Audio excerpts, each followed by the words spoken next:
du jetzt deine Stimme ab? Wenn ja, dann tritt für mich ein, so wie ich für dich eingetreten bin. Mayo de 1940. El ejército alemán avanzó arrasando el bosque de las Ardenas, una región que los estrategas militares consideraban desde hacía tiempo intransitable para los tanques. Y sin embargo, en cuestión de días, las divisiones Panzer recorrieron distancias que dejaron atónitos a los mandos aliados. Las defensas francesas se desmoronaron. Las ciudades belgas cayeron una tras otra. Parecía pura genialidad mecánica, coordinación impecable y fuerza de voluntad. Pero en los bolsillos de aquellos tanquistas, pilotos e infantes, había algo más pequeño, más extraño y mucho más peligroso que el acero o el petróleo. Una pastilla. Blanca, anodina, con el nombre Pervitin grabado. Cada tableta contenía metanfetamina. Y el alto mando alemán había ordenado millones de ellas. Para muchos soldados aquello parecía magia. El cansancio desaparecía. El hambre se atenuaba. El miedo se disolvía. Podían marchar 36 horas sin parar, combatir toda la noche y forzar la maquinaria más allá de sus límites. La Blitzkrieg, la guerra relámpago, no se alimentó solo de gasolina, sino también de química. Esta es la historia oculta de las drogas en la Segunda Guerra Mundial. Una historia que va más allá de las píldoras de metanfetamina alemanas. Los aliados tenían sus propios cócteles. Bencedrina para las tripulaciones de bombarderos, morfina para los sanitarios y raciones de ron con solera de generaciones. En los hospitales de campaña, los estimulantes y los sedantes difuminaron la línea entre curar y explotar. En los campos de concentración, los experimentos químicos se convirtieron en instrumentos de crueldad. Y en el círculo íntimo de Hitler, los narcóticos desempeñaron un papel siniestro en decisiones que reconfiguraron el mundo. Tendemos a imaginar la guerra como un choque de tanques, aviones e ideologías. Pero detrás de las estrategias de campo de batalla, hubo una guerra más silenciosa, química, librada dentro de los cuerpos. Las drogas no inventaron el fascismo, no crearon el genocidio, pero hicieron saltar dudas, suprimieron la extenuación y en algunos casos amplificaron la violencia al quitar los últimos frenos humanos. En este documental seguimos el recorrido de las drogas bélicas, desde las mesas de laboratorio hasta la producción en fábricas, de los mostradores civiles a las raciones del frente, del médico privado del dictador al soldado exhausto que tropieza entre escombros. Veremos cómo la química aceleró victorias y derrumbes. Y nos enfrentaremos a la pregunta: ¿qué ocurre cuando naciones enteras se apoyan en pastillas para sostener guerras imposibles? Porque, al final, la historia de las drogas en la SGM no va solo de soldados marchando sin dormir. Va del precio de tratar a las personas como máquinas, de lo que pasa cuando la ciencia se pliega a la ideología, y de los ecos persistentes que aún resuenan en la medicina, el ámbito militar y la sociedad de hoy. El verdadero combustible de la Segunda Guerra Mundial no fue solo el petróleo, fue químico, y sus consecuencias no se detuvieron cuando callaron las armas. Ahora retrocedamos hasta el lugar donde apareció por primera vez la pastilla. Berlín, 1937. En un laboratorio discreto, escondido en la expansión industrial de la capital alemana, químicos de la farmacéutica Temmler ultimaron un proceso que iba a repercutir en todo el mundo. Habían refinado un polvo cristalino en una píldora, pequeña, blanca, fácil de tragar. Su nombre, Pervitin. Su principio activo, clorhidrato de metanfetamina. Para los científicos era química, para el público una promesa. El departamento de marketing de Temmler no tardó en convertir ese hallazgo en producto de consumo. En pocos meses, los periódicos berlineses publicaban anuncios. Amas de casa modernas sonriendo sobre ollas humeantes, estudiantes inclinados con ahínco sobre los libros, hombres de negocios estrechando manos con un vigor renovado. Un estimulante para el trabajo y el ocio, sugería el eslogan. Los años 30 fueron una época de optimismo respecto a las soluciones farmacéuticas. Los antibióticos comenzaban a llegar. Vitaminas y hormonas llenaban las estanterías de las farmacias. La idea de que la química podía mejorar la vida cotidiana no solo se aceptaba, se celebraba. El pervitin se promocionó como parte de esa cultura del progreso. También los médicos lo abrazaron. Eran comunes las recetas para la fatiga, la depresión o la simple falta de energía. Una tesis universitaria llegó a ensalzar el pervitin como un prodigio científico para la mano de obra moderna. De hecho, estaba tan normalizado que algunos informes sugieren que pastelerías berlinesas experimentaron con pralinés de pervitin, bombones supuestamente enriquecidos con metanfetamina, pensados para ayudar a las mujeres a tirar del trabajo doméstico, aunque su verdadera difusión sigue siendo objeto de debate. Las fronteras entre medicina, confitería y estupefacientes se difuminaron. La metanfetamina no fue un invento alemán. En 1919, el químico japonés Akira Ogata la sintetizó a partir de efedrina, usada desde antiguo en la medicina asiática como descongestionante y estimulante. El compuesto resultó más potente que la anfetamina, sintetizada una década antes por el químico estadounidense Gordon Allès. En los años 30, ambas sustancias se estaban probando en Europa y Estados Unidos. Lo que Temmler hizo diferente fue industrializarla. Creó una pastilla barata de producir, estable de almacenar y fácil de distribuir. Para 1938, el mercado alemán estaba inundado de pervitin. Los médicos emitían decenas de miles de recetas. Oficinistas lo tomaban antes de turnos largos.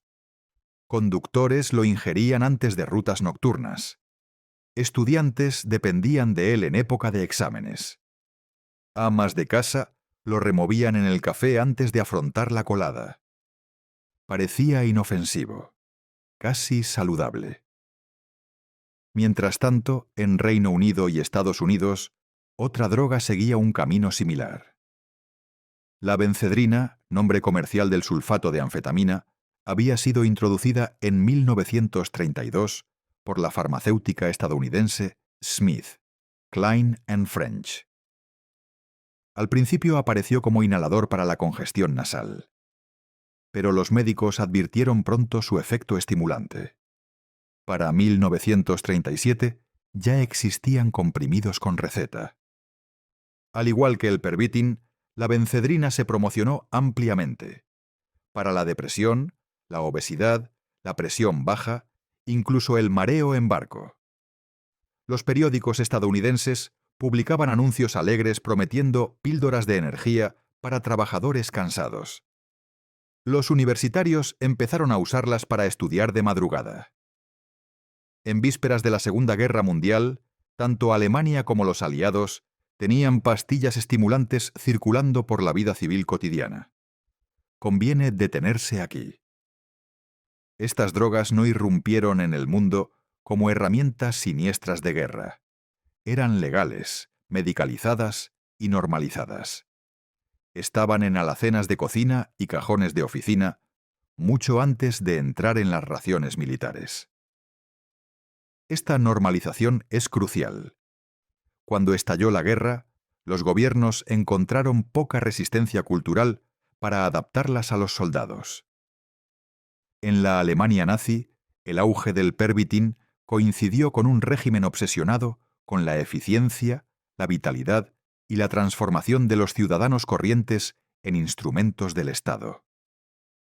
La ideología de Hitler exaltaba la disciplina y la fuerza de voluntad, pero tras la retórica, la química ofrecía un atajo. Para 1938, médicos alemanes ya publicaban estudios que recomendaban el pervitin para los soldados. Un fisiólogo militar, el doctor Otto Ranke, realizó experimentos que mostraban que la metanfetamina podía mantener a los hombres despiertos entre 36 y 50 horas sin un declive catastrófico. Concluyó que era la herramienta perfecta para la Wehrmacht. La pastilla encajaba con la doctrina de la Blitzkrieg, la guerra relámpago. El éxito dependía de la velocidad, la sorpresa y la presión constante. La fatiga era el enemigo de la velocidad. El Pervitin parecía resolverlo. Pero entre 1937 y 1939, todo esto era una especulación. Los soldados no habían tragado la pastilla en masa. Ese momento llegaría cuando Hitler desencadenó la guerra contra Polonia en septiembre de 1939. Incluso antes de que el ejército tomara las riendas, aparecieron señales de peligro. Los médicos empezaron a informar de casos de dependencia entre civiles. Estudiantes colapsaban tras las semanas de exámenes, incapaces de dormir. Amas de casa sufrían cambios de humor y depresión al dejarlo. Un médico berlinés anotó que los pacientes describían un bajón al pasar el efecto, agotamiento profundo e irritabilidad. Sin embargo, esos avisos quedaron ahogados por el entusiasmo de una sociedad embriagada por la velocidad. En un régimen que idolatraba la productividad, las quejas se despachaban a menudo como debilidad. A finales de los años 30, Alemania consumía millones de tabletas de Pervitin al año. La infraestructura para su distribución en tiempos de guerra ya estaba montada.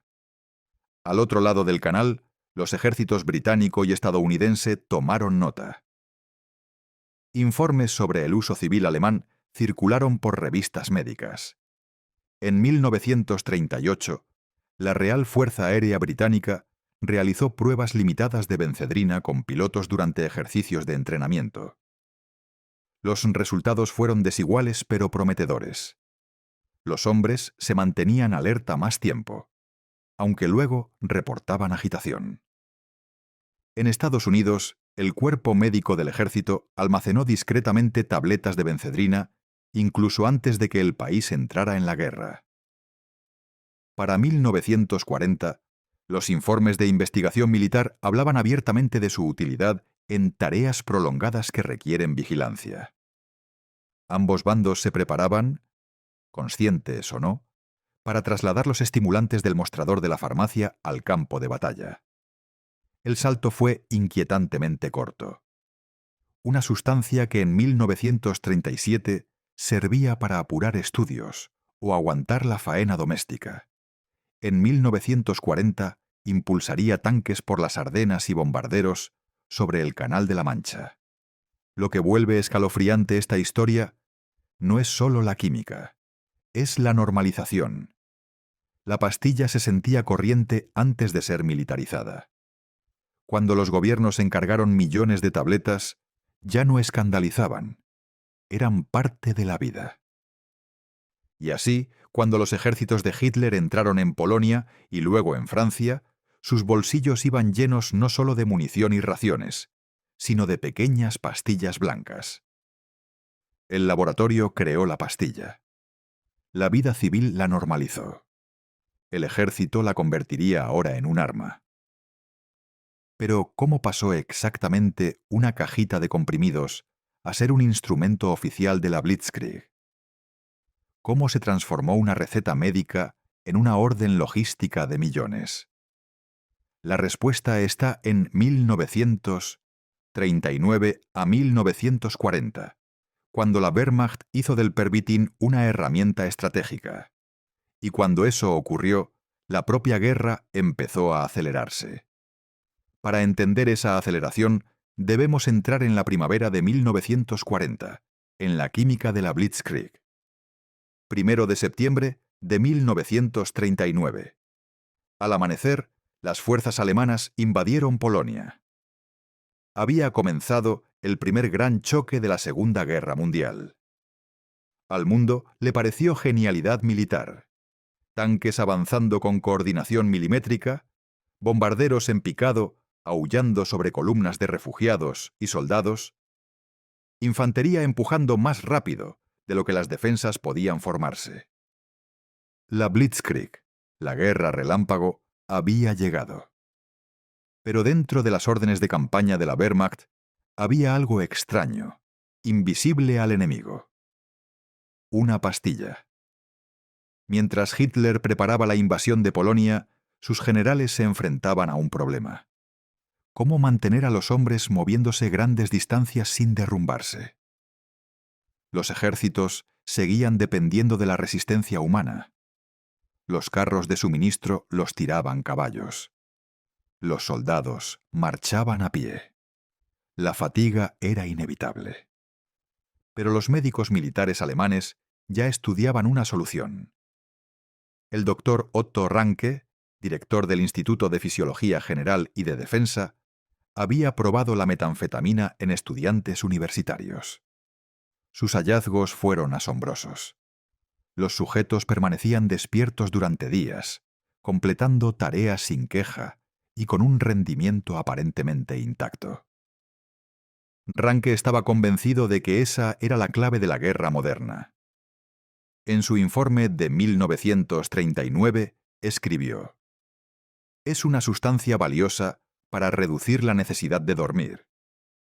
Puede contribuir de manera significativa al éxito de las operaciones militares.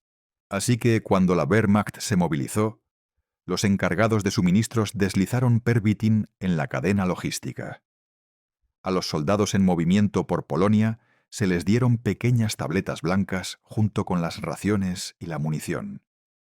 Al principio la escala fue limitada, pero los resultados, avances rápidos, poco descanso, un ritmo implacable, llamaron la atención de los mandos.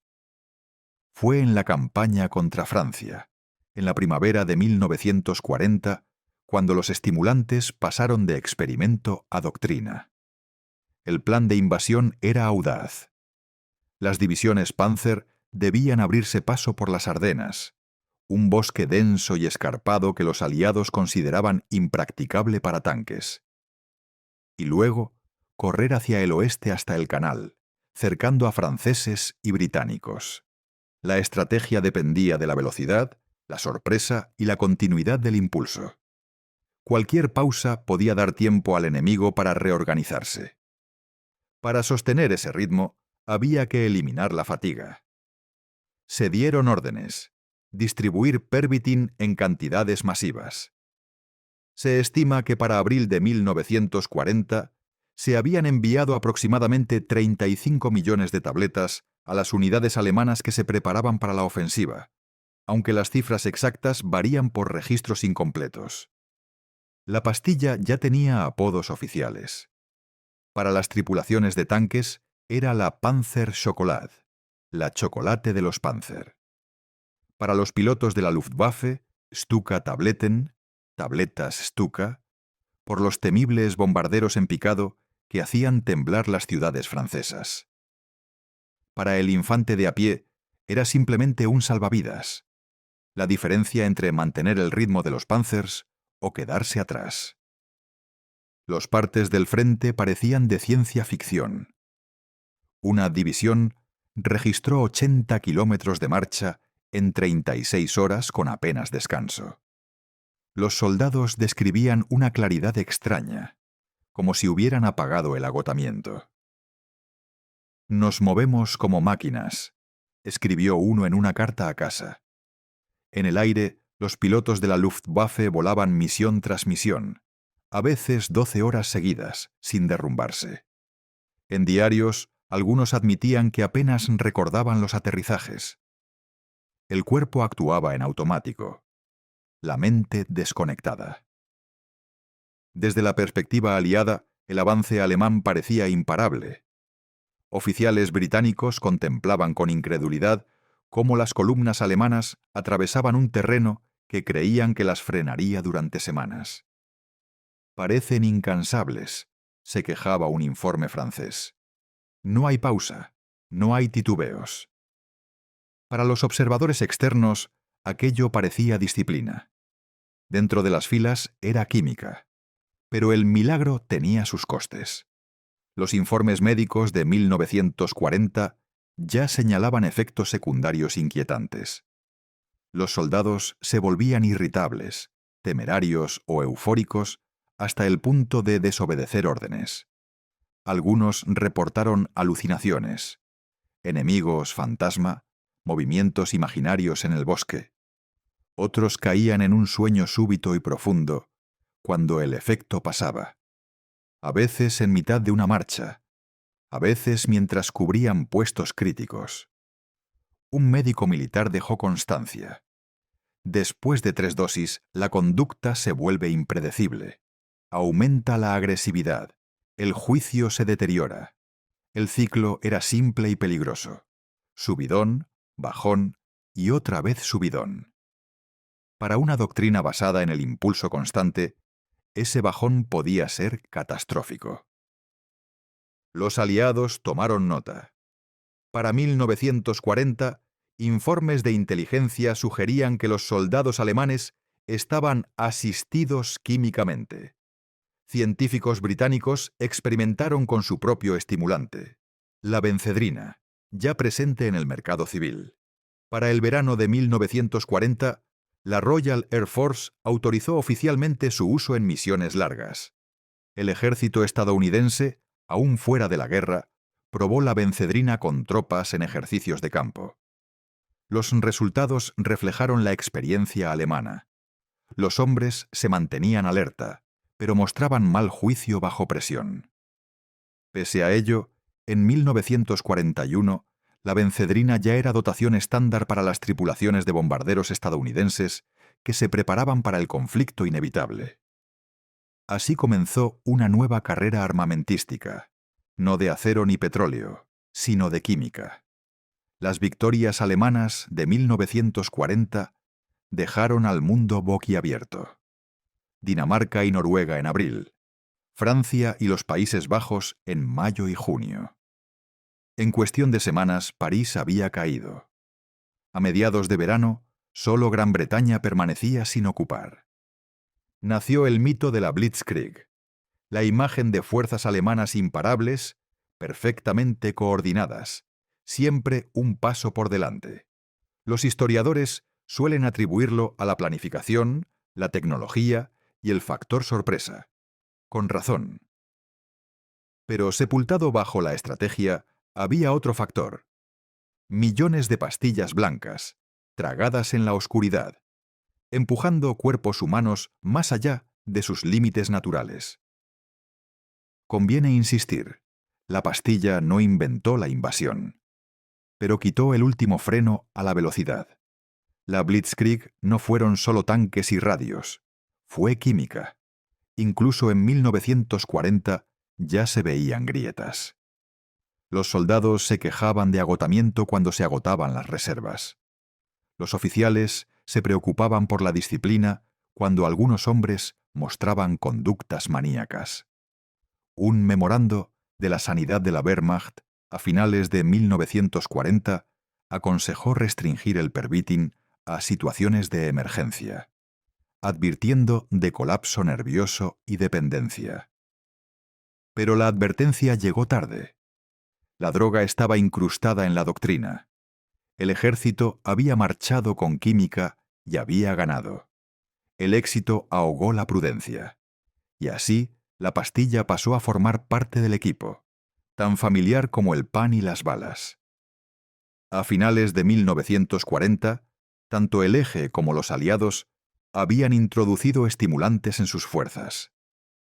Millones de hombres combatían, volaban y marchaban con química en las venas. Pero los estimulantes eran solo el principio. En el campo de batalla, los soldados pronto dependerían de la morfina para sobrevivir a las heridas, de barbitúricos para dormir y de un sinfín de mezclas intermedias. Y en las sombras, médicos nazis ya imaginaban cócteles aún más potentes para mejorar el rendimiento. La pastilla había demostrado su utilidad. Ahora la cuestión era, ¿hasta dónde llegarían los ejércitos? La respuesta se desplegaría entre 1941 y 1942. En las inmensidades de Rusia, en los cielos sobre Gran Bretaña y en las arenas del desierto del norte de África. Los soldados descubrirían tanto el poder como el peligro de vivir a base de pastillas. Y ahí es a dónde vamos ahora. A las vidas de primera línea moldeadas por la química y a las microescenas de una guerra librada con resistencia prestada. Sobre el papel, el soldado alemán de 1940 era un modelo de disciplina, voluntad férrea, precisión mecánica, resistencia incansable. En el terreno, la verdad era más extraña. En el bolsillo interior de su guerrera tintineaba un pequeño frasco de tabletas, blancas, tizosas, con una T estampada de Temmler. Parecían inofensivas, se sentían milagrosas. Y cambiaron todo: la forma de combatir, de marchar e incluso de pensar. Tomemos a las divisiones de infantería que cruzaron Bélgica en mayo de 1940. Su tarea era imposible según los estándares tradicionales: mantener el ritmo de las columnas blindadas que avanzaban día y noche por las Ardenas. Los soldados a pie deberían haberse quedado a kilómetros. En cambio, los diarios cuentan de hombres marchando hasta que las botas se les deshacían, con la mirada vidriosa, pero las piernas aún moviéndose. Un soldado escribió a sus padres: «Marchamos 2 noches sin dormir. No sentimos hambre ni miedo. Era como si el tiempo mismo se hubiera detenido». Otro recordó darse cuenta, de repente, de que había recorrido más de 60 kilómetros, pero apenas podía recordar los caminos que había tomado. «Era como estar soñando», dijo. «Simplemente sigues». Para los mandos aquello era oro puro. La Blitzkrieg se basaba en la velocidad, y la velocidad requería hombres capaces de marchar como máquinas. El Pervitin brindó exactamente eso. Sobre el campo de batalla, los pilotos libraban su propia guerra contra la fatiga. Las misiones de la Luftwaffe exigían a menudo volar 10 o 12 horas, navegar en la oscuridad, esquivar la artillería antiaérea y picar sobre objetivos con precisión de milésimas. Aquí, los estimulantes se convirtieron en herramientas de supervivencia. El piloto Peter Riedel recordó que les entregaban Stuka-Tabletten antes de misiones largas. Algunos juraban por ellas, asegurando mayor enfoque y una resistencia interminable.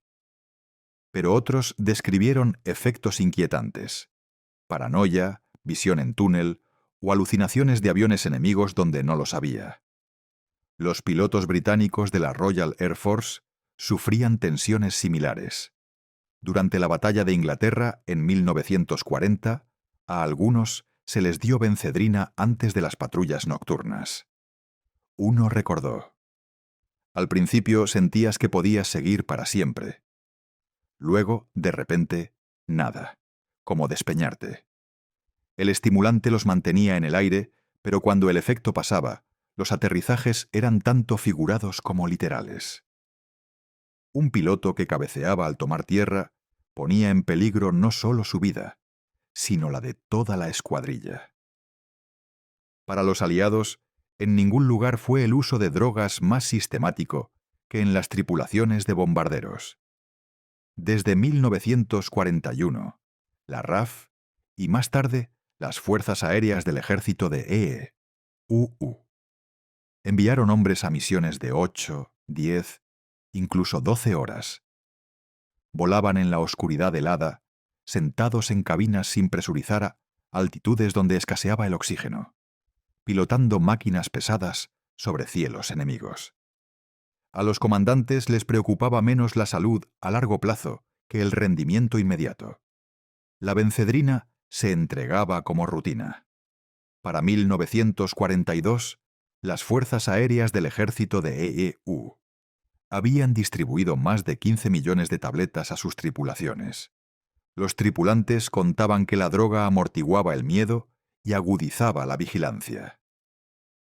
«No pensabas en la Flak ni en los cazas nocturnos», recordó un artillero.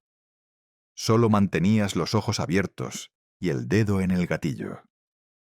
Pero los efectos secundarios eran difíciles de ignorar. La irritabilidad desembocaba a menudo en peleas dentro de la tripulación. La toma de decisiones se volvía temeraria. Un navegante relató cómo, a mitad de una incursión sobre Hamburgo, se convenció de que iban desviados cientos de millas. En realidad, iban en rumbo. Su exceso de confianza casi arruina la misión. Las pastillas compraban alerta, pero al precio de la capacidad de juicio. En tierra, otra droga marcó la experiencia bélica: la morfina. Todo sanitario alemán, británico y estadounidense llevaba autoinyectores o jeringas. Para el herido era la salvación. Una sola inyección podía amortiguar el dolor lo suficiente como para sobrevivir a la evacuación. En el caos del combate, la morfina rozaba lo milagroso. Hombres con miembros destrozados o quemaduras que los habrían llevado a la locura quedaban lo bastante calmados para esperar camilleros. Muchos veteranos recordaron después ese momento de alivio como una marea tibia que los envolvía. Pero la droga tenía su cara oscura. Algunos soldados desarrollaron dependencia tras dosis repetidas. En la Europa ocupada prosperaron los mercados negros, con morfina desviada de los depósitos militares a civiles o desertores. La línea entre alivio médico y evasión recreativa se difuminó. Y a diferencia de los estimulantes, que podían disfrazarse de herramientas de eficiencia, la morfina era abiertamente adictiva. Los mandos la toleraban solo porque la alternativa, dolor sin tratar, era impensable. Cuando Alemania giró hacia el este en junio de 1941, con la Operación Barbarroja, la escala del uso de estimulantes creció aún más. Marchar por las vastedades rusas requería una resistencia sobrehumana. El pervitin se distribuyó profusamente. Los soldados describían marchar hasta el desplome, despertarse en zanjas y tragarse otra pastilla para reincorporarse al avance. Algunos sufrieron brotes psicóticos. Médicos militares alemanes reportaron hombres que veían batallones rusos enteros donde no había ninguno, disparando a campos vacíos. Otros se volvían paranoicos, convencidos de que sus camaradas conspiraban contra ellos. Y sin embargo, durante semanas, el avance continuó. La Blitzkrieg volvió a parecer imparable, alimentada en parte por pastillas. Los soviéticos no industrializaron la producción de metanfetamina a la escala alemana. Dependieron sobre todo del alcohol y la cafeína como estimulantes, con uso limitado de pervitin capturado más tarde en la guerra. Los médicos soviéticos también emplearon morfina para los heridos, aunque la crónica escasez dejó a muchos sin tratamiento, obligando a recurrir a métodos de analgesia menos eficaces. Mientras tanto, en el norte de África, las tropas británicas y de la Commonwealth afrontaban otro extremo: el calor, la monotonía y la extenuación de la guerra en el desierto. Allí, la bencedrina se convirtió en dotación estándar. Unidades australianas y neozelandesas, en campañas prolongadas a campo abierto, confiaban en ella para soportar marchas nocturnas y combates inesperados. Pero los informes repetían las mismas advertencias que en Europa. Soldados estallando contra sus compañeros, cayendo en sopores súbitos tras las misiones o sufriendo palpitaciones. Los mandos anotaban en voz baja que los efectos posteriores podían ser tan peligrosos como la propia fatiga. Para 1942, el patrón era claro en todos los frentes. Las pastillas creaban supersoldados temporales, sin sueño, sin hambre, sin miedo. Luego llegaba el bajón: agotamiento repentino, depresión, paranoia o dependencia. A corto plazo, las victorias parecían sencillas. A largo plazo, las grietas se extendían por los ejércitos. Un oficial británico lo resumió en un informe: el soldado bajo estimulante es valiente, pero no es sensato. Hacia la mitad de la guerra, los ejércitos de ambos bandos se habían encerrado en un ciclo. Los mandos planificaban operaciones dando por hecho que los soldados podían pasar sin dormir. A los pilotos se les programaban misiones encadenadas, con la resistencia extendida artificialmente. Las cadenas logísticas incluían pastillas con la misma rutina que la munición. Los ejércitos se habían vuelto químicamente dependientes. Sin las pastillas, el ritmo operativo parecía imposible. Esta dependencia preparó el terreno para giros más siniestros. En Alemania, médicos de las SS comenzaron a experimentar con nuevas mezclas: metanfetamina con cocaína, morfina con escopolamina. En los campos de concentración, los prisioneros se convertirían en sujetos de prueba involuntarios de estos potenciadores de combate. Y en la cúspide del régimen nazi, el propio Hitler empezaba a depender de una farmacia privada de inyecciones. El soldado de primera línea había mostrado lo que la química podía hacer. Ahora la maquinaria del Estado iría más lejos, cruzando la línea entre medicina, mejora y atrocidad. El campo de batalla demostró el poder de la pastilla. Los campos revelarían su crueldad. Lejos del frente se libraba otro tipo de guerra, oculta tras alambradas, torres de vigilancia y eufemismos como custodia protectora.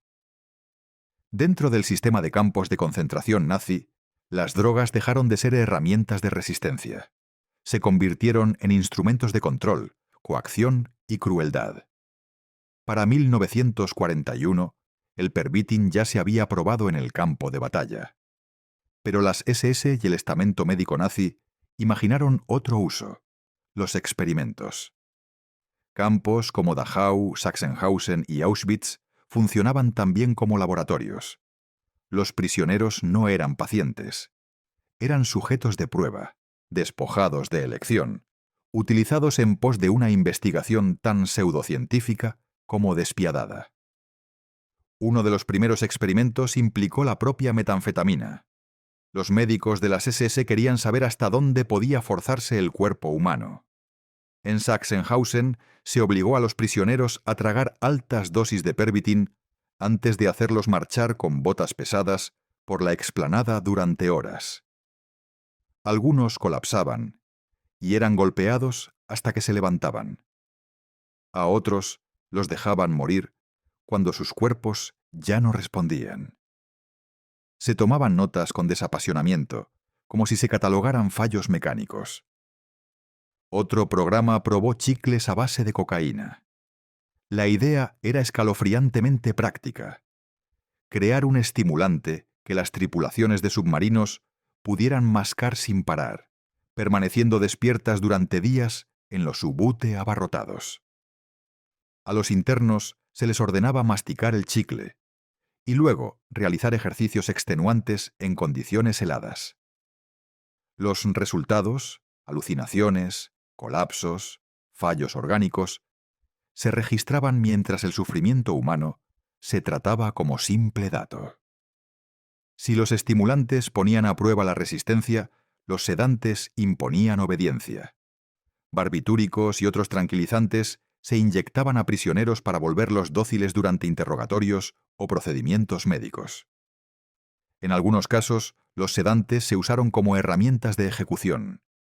Dosis masivas administradas a niños o a personas con discapacidad dentro de los programas de eutanasia, destinados a eliminar a quienes el régimen consideraba impropios. La química era clínica, el efecto aniquilador. Los informes usaban lenguaje burocrático: administrado, terminado, registrado. Detrás de esas palabras había familias rotas y vidas silenciadas. Para 1943, médicos de las SS también experimentaban con mescalina, un alucinógeno derivado del peyote. En Dachau, a los prisioneros se les dosificaba en secreto durante los interrogatorios. Los doctores observaban si el estado mental alterado aflojaba las lenguas. Algunos reclusos quedaban confundidos, desorientados o aterrados, incapaces de distinguir alucinación de realidad. Otros sufrieron quiebras psíquicas que jamás cicatrizaron. No eran curiosidades aisladas. Reflejaban un esfuerzo sistemático por convertir la química en un arma de dominación. Doblar mentes y cuerpos a la voluntad de las SS. Lo que hace más escalofriantes estos experimentos no es solo el sufrimiento, sino el tono de los registros. Los documentos que han sobrevivido describen: el sujeto A presentó aceleración del pulso, o el sujeto B colapsó tras 120 minutos. No se mencionan nombres. No hay reconocimiento de humanidad. Las víctimas quedaron reducidas a entradas en una tabla. Su dolor aplastado en jerga clínica. Esta frialdad revela cómo se entrelazaron ideología y química. La cosmovisión nazi ya deshumanizaba a judíos, romaníes, personas con discapacidad y presos políticos. Las drogas se convirtieron en el acelerante que permitió a médicos tratar a seres humanos como materia prima. Mientras tanto, fuera de los campos, médicos de las SS perseguían sus propias fórmulas para el frente. Para 1943, un proyecto combinaba cocaína, metanfetamina y oxicodona en una superpastilla. Se probó en prisioneros a los que se ordenó marchar, con cargas pesadas y a la intemperie helada, hasta caer rendidos. La fórmula estaba pensada para tripulaciones de tanques llamadas a combatir días sin descanso. Esta era la lógica militar-industrial del Tercer Reich: buscar atajos químicos que convirtieran a los hombres en máquinas incansables, sin importar el precio para quienes se veían forzados a demostrarlo. La ironía es brutal. La propaganda nazi exaltaba la pureza racial, la fuerza natural y la superioridad de la voluntad. Sin embargo, tras los eslóganes, el régimen dependía a fondo de las sustancias. No solo para sus soldados, sino para sus experimentos. La pureza era ideología, la dependencia, realidad. La pequeña pastilla blanca que permitió a soldados alemanes atravesar Francia era la misma que médicos de las SS empujaban por la garganta de prisioneros en Sachsenhausen. El régimen que predicaba invencibilidad era adicto a la química. Para los prisioneros, el peaje fue inmenso. Supervivientes recordaron noches de temblores e insomnio tras dosis forzadas de estimulantes. Otros describieron el terror de ser inyectados con sustancias desconocidas, sin explicación, solo para sentir el corazón desbocado o la mente fracturarse. Pocos vivieron lo suficiente para testificar. La mayoría de los experimentos acabaron en muerte, ya fuera por sobredosis, extenuación o ejecución una vez recogidos los datos. Esta es la parte de la historia de las drogas que rara vez se cuenta. Lo que parecía milagroso en el campo de batalla fue monstruoso en los campos. La misma ciencia que daba energía a los soldados alemanes daba tormento a los prisioneros. Estas atrocidades no estaban aisladas del proyecto médico nazi más amplio. Se cruzaban con programas como la Acción T4, la campaña de eutanasia que mató a decenas de miles de alemanes con discapacidad, a menudo por inyección letal. Se cruzaban con investigaciones sobre químicos de esterilización, usados para dejar infértiles a mujeres contra su voluntad. La química estaba entretejida con el genocidio. Para 1943, las SS habían pasado de simples pastillas a toda una filosofía de violencia medicalizada. Usar fármacos, inyecciones y métodos de laboratorio para imponer objetivos ideológicos. A medida que la guerra se alargaba, crecían los informes de adicción y colapso entre soldados alemanes. Pero en los campos, los experimentos seguían. Incluso cuando el Reich empezaba a flaquear en el frente, los médicos perseguían mezclas cada vez más desesperadas, en busca de un milagro químico que invirtiera la marea. Nunca llegó. Lo que quedó fue un reguero de sufrimiento, cuidadosamente documentado en cuadernos, a un costo humano incalculable. Y sin embargo, la historia de las drogas en los campos conecta con otro escenario: la cúpula del liderazgo nazi. El propio Adolf Hitler se volvía cada vez más dependiente de inyecciones diarias de su médico personal, Theodor Morell. El mismo régimen que utilizaba drogas para torturar prisioneros dosificaba a su líder con una farmacia privada. La contradicción estremece, pero subraya el tema central. La química nunca fue neutral en el Tercer Reich. Se moldeó para servir al poder, ya fuera en tanques, en campos o en las venas del propio dictador. Los campos revelaron la crueldad de la dependencia química. El círculo íntimo del Führer mostraría sus delirios. En el centro del Tercer Reich estaba un hombre que predicaba la voluntad como la virtud suprema. Adolf Hitler decía a su pueblo que la fuerza venía de la sangre, la disciplina y la fe. Se burlaba de la debilidad, despreciaba la enfermedad y celebraba el autocontrol. Pero a puerta cerrada, el dictador dependía cada vez más de inyecciones diarias, pastillas y mezclas químicas preparadas por un solo hombre, el doctor Theodor Morell. Morell entró en la vida de Hitler en 1936, presentado por conocidos comunes de los círculos elitistas de Berlín. Médico corpulento y excéntrico, con fama de tratamientos poco convencionales, no era un doctor cualquiera. Se especializaba en trastornos gastrointestinales y terapias alternativas, mezclando vitaminas, hormonas y tónicos de marca en un arsenal de inyecciones. Hitler, aquejado de cólicos crónicos, eczemas y agotamiento, aceptó probar sus métodos. En pocos días dijo notar mejoría. Agradecido, lo nombró su médico personal. Pronto, Morell tuvo acceso casi constante al Führer, convirtiéndose en una de las pocas personas en las que Hitler confiaba a ciegas. Desde finales de los años 30, la rutina diaria de Hitler incluyó cada vez más inyecciones administradas por Morell. Al principio eran sobre todo vitaminas, glucosa y laxantes. Pero con los años, las fórmulas se hicieron más fuertes. Una de ellas era Eukodal, un potente opioide similar a la oxicodona. Morell introdujo también estimulantes a base de metanfetamina y extractos de origen animal promocionados como rejuvenecedores. Hitler, que desconfiaba de muchos de su entorno, llegó a apoyarse en las jeringas de Morell como fuente de alivio y energía. Para 1941, Hitler recibía varias inyecciones al día. Su ayuda de cámara, Heinz Linge, recordaría después: el doctor venía con su maletín mañana y noche. Siempre había una aguja. Los testigos notaron cambios. Sus estados de ánimo se volvieron erráticos. Estallidos eufóricos de confianza seguidos de periodos de irritabilidad o letargo. Las manos le temblaban más. Se inquietaba en las reuniones. A veces despotricaba durante horas sin pausa. Otras se derrumbaba en silencio. Analistas británicos, hilando informes, especularon con que el Führer podría estar bajo el influjo de estimulantes. Estaban más cerca de la verdad de lo que creían. Dentro de Alemania, sin embargo, nadie se atrevía a cuestionar a Morell.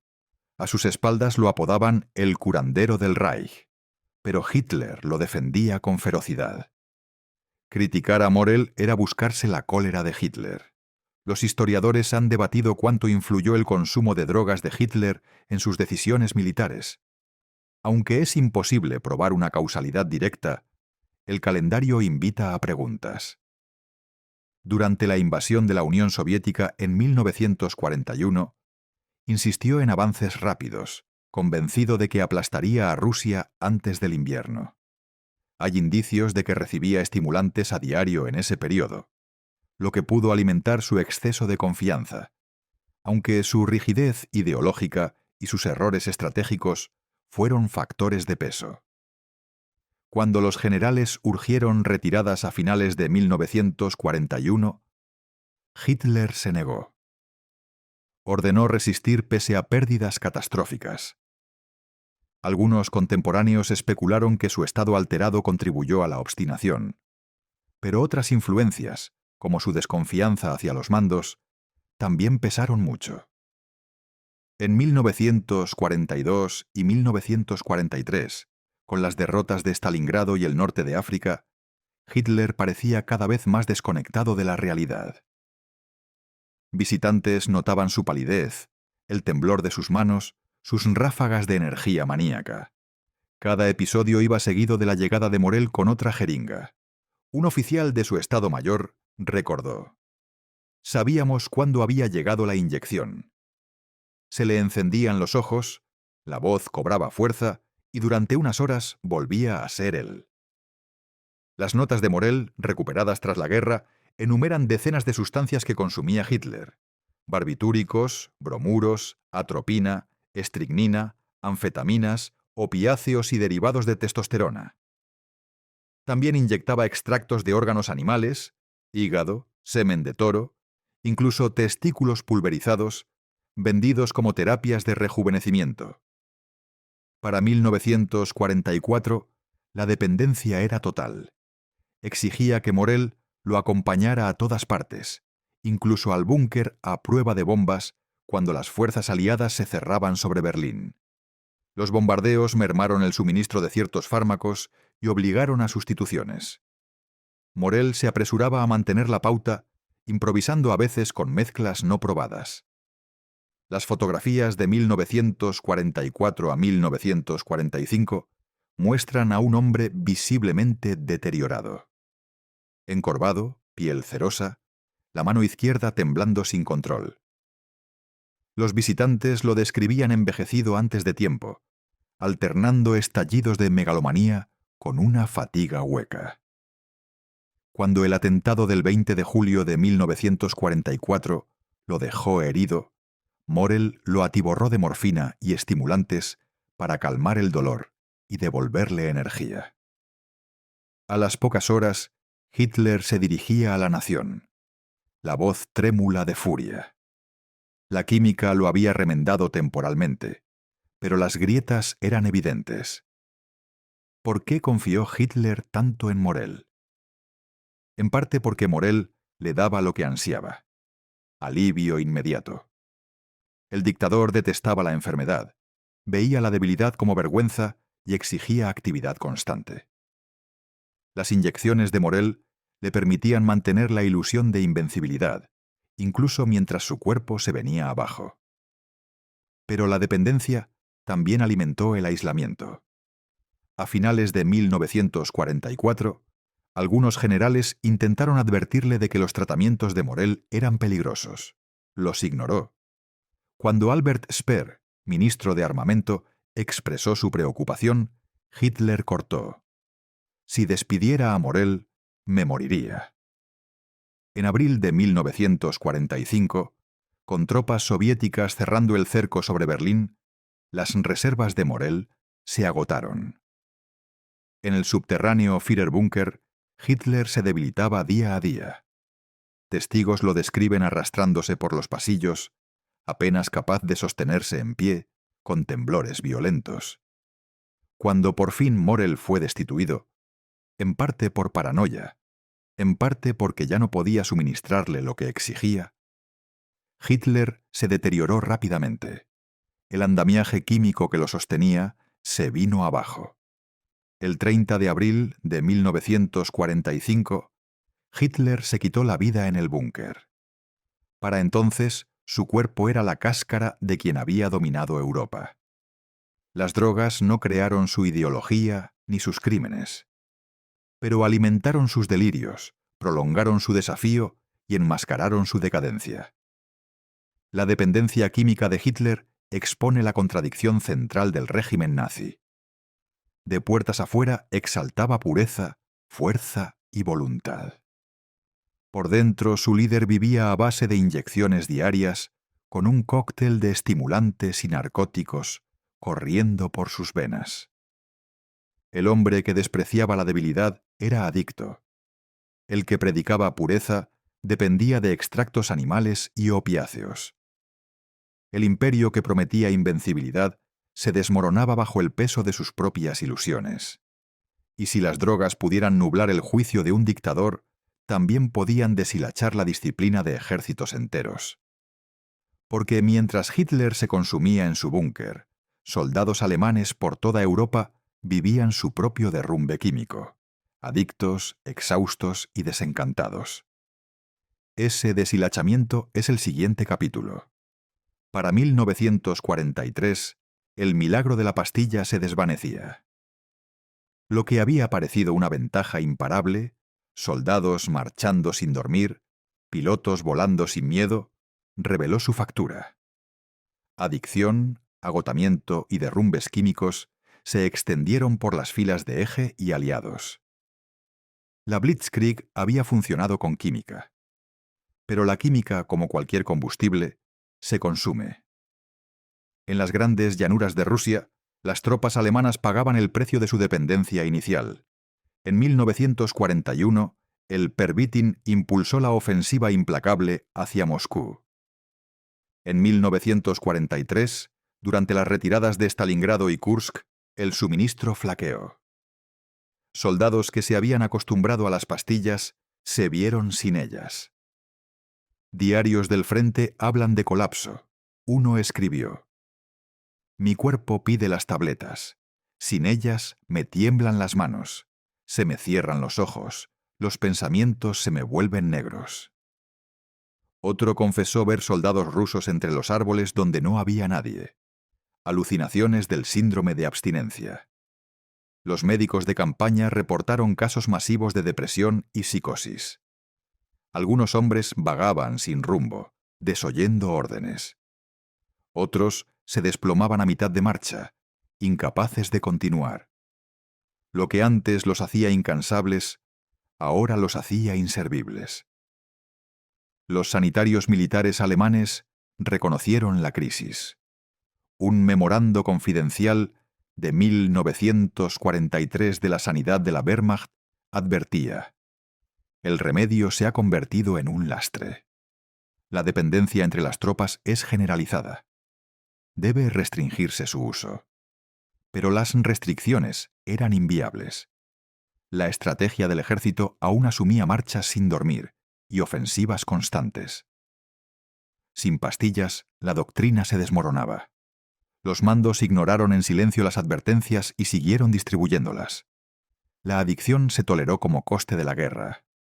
Los pilotos también empezaron a sufrirlo. Para 1944, los aviadores de la Luftwaffe volaban menos salidas pero en condiciones más duras. Los estimulantes los mantenían despiertos, pero los accidentes eran más mortales. Algunos reportaron desvanecerse en pleno vuelo tras un cansancio súbito. Otros se volvían paranoicos, disparando a sombras o rompiendo la formación por pánico. Un parte médico describía una escuadrilla que regresó de misión con 3 aparatos perdidos. No por fuego enemigo, sino por accidentes vinculados al abuso de estimulantes y a la fatiga. La pastilla milagrosa estaba minando a la misma fuerza que pretendía potenciar. Al otro lado de las líneas, los aliados afrontaban sus propias crisis de estimulantes. Para 1943, el ejército de EEU había distribuido decenas de millones de tabletas de bencedrina. Solo en la 8ª Fuerza Aérea, las tripulaciones de bombarderos de largo alcance tomaban pastillas de forma rutinaria antes de cada misión. Los síntomas calcaban la experiencia alemana. Los soldados se volvían irritables, pendencieros o temerarios. Un navegante de bombardero estadounidense recordaría después: «Creíamos que estábamos más finos. En realidad, solo cometíamos errores más rápido».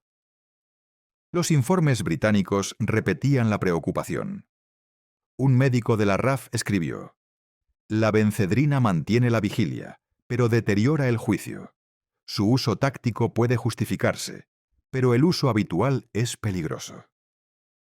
Aún así, las misiones siguieron, y las pastillas también. La maquinaria de la guerra total exigía rendimiento, aunque las piezas humanas se quebraran. Junto a los estimulantes, la morfina dejó cicatrices profundas. Para 1944, cientos de miles de heridos habían recibido inyecciones. Muchos sanaron físicamente, pero algunos cargaron con una herida invisible: la dependencia. En Alemania, veteranos regresaron del frente secretamente enganchados. En Estados Unidos y Reino Unido, algunos heridos lucharon en silencio por desengancharse de la droga que les había salvado la vida. A menudo, los hospitales militares carecían de recursos para tratar estos casos, y el estigma mantuvo a muchos callados. En los territorios ocupados, la morfina y el pervitin inundaron los mercados negros. Civiles cambiaban raciones por pastillas. En un Berlín bombardeado, la morfina se convirtió en una vía de escape a la desesperación. Lo que en el frente había sido medicina, en casa pasó a ser mercancía de supervivencia y de destrucción. A medida que se extendía la dependencia química, la disciplina militar se erosionaba. Oficiales alemanes reportaron hombres que desobedecían órdenes en arrebatos maníacos, o que se hundían en estupores depresivos. Mandos estadounidenses anotaron aviadores que se negaban a volar sin su bencedrina. La adicción minaba la autoridad del mando. Hubo también accidentes. Camiones volcados cuando conductores exhaustos se desmayaban tras el bajón del estimulante. Polvorines que explotaban después de que centinelas, nerviosos por las pastillas, manipularan armas con torpeza.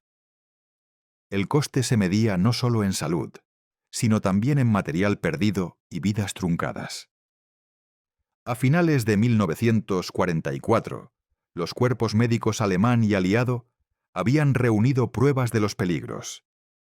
Los informes listaban fallos cardíacos, psicosis, estallidos de violencia y suicidios. Las recomendaciones urgían a limitar los estimulantes solo a emergencias. Pero en la práctica, la máquina de guerra no podía aflojar. Los generales ordenaban ofensivas. Los pilotos volaban misiones. Los soldados marchaban. Las pastillas seguían en la mochila. La ciencia quedó subordinada a la estrategia. El peaje para cada soldado fue devastador.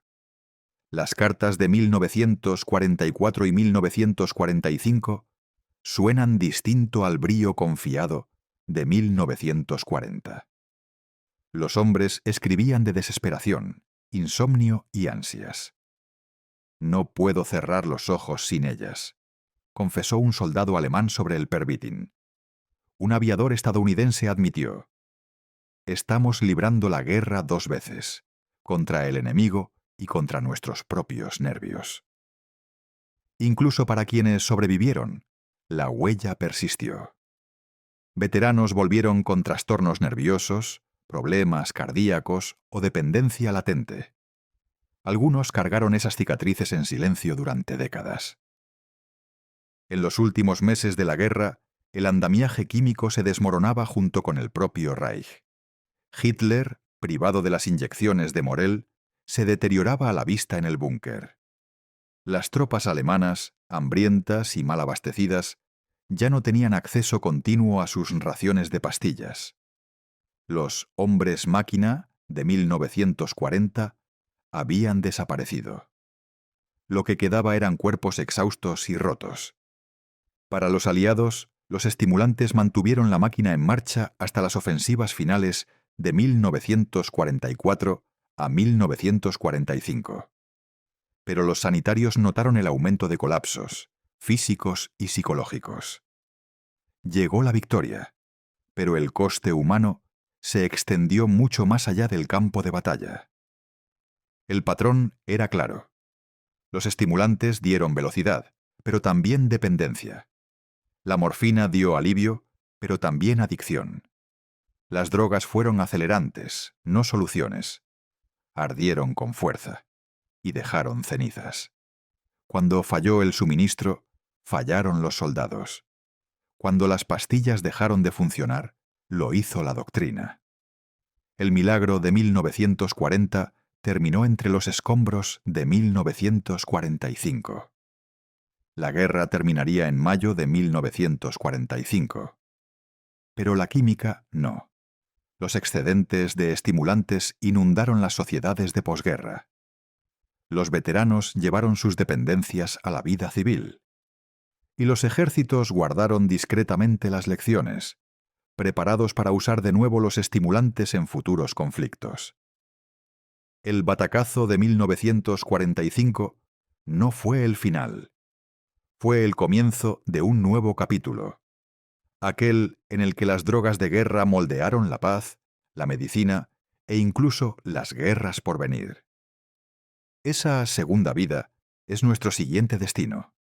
Los años de posguerra, la Guerra Fría y los ecos que aún nos persiguen. Mayo de 1945. Callaron los cañones, se firmaron las capitulaciones. Pero la química de la guerra no se desvaneció con los escombros de Berlín y Tokio. Pastillas y polvos quedaron en cuarteles, almacenes y mercados negros. Los soldados se llevaron los hábitos a casa. Los médicos adaptaron fórmulas de guerra a recetas de paz. Y los gobiernos archivaron en silencio sus conocimientos para el próximo conflicto. La Segunda Guerra Mundial fue un laboratorio a escala global. Sus experimentos no terminaron con la paz. Resonaron en la Guerra Fría, en la medicina civil y hasta en nuestra comprensión actual de las drogas. En ningún lugar el eco de posguerra sonó más fuerte que en Japón. El ejército imperial había acumulado grandes reservas de metanfetamina, comercializada como filopón. Con la derrota, esos depósitos se derramaron sobre la vida civil. Para 1946, el filopón se vendía abiertamente en farmacias como revitalizante para trabajadores exhaustos en una economía devastada. El resultado fue catastrófico. Para 1950, Japón afrontaba una epidemia nacional de metanfetamina. Cientos de miles eran adictos. Creció el crimen. Familias se derrumbaron bajo la presión. Solo tras prohibiciones estrictas y detenciones en la segunda mitad de los 50, empezó a remitir. Pero las cicatrices, sociales y médicas, persistieron durante décadas. En Alemania, el Pervitin nunca desapareció del todo. Aunque las autoridades de ocupación trataron de restringir su producción, la droga persistió en los mercados clandestinos. Veteranos traumatizados y desplazados buscaban escapatoria en tabletas familiares. Para algunos, el Pervitin era más fácil de conseguir que la comida. Incluso en la nueva Bundeswehr de Alemania Occidental, los estimulantes aparecieron ocasionalmente en el entrenamiento y la planificación, aunque nunca a la escala masiva de la Wehrmacht. El recuerdo de la dependencia seguía demasiado vivo. En Estados Unidos, la bencedrina de guerra tuvo una transición más suave. Siguió siendo legal, recetada para depresión, obesidad y fatiga. La América de posguerra, obsesionada con la productividad y la eficiencia, abrazó la cultura de las pep pills. En los años 50, camioneros, estudiantes y amas de casa podían acceder a anfetaminas.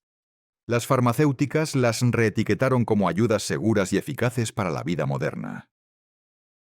El ejército también continuó su uso. En Corea, los pilotos estadounidenses recibieron bencedrina como dotación estándar. En Vietnam, las pastillas regresaron con fuerza. Esta vez como dexedrina, una variante más potente. Entre 1966 y 1969, las fuerzas estadounidenses consumieron un estimado de 225 millones de tabletas estimulantes.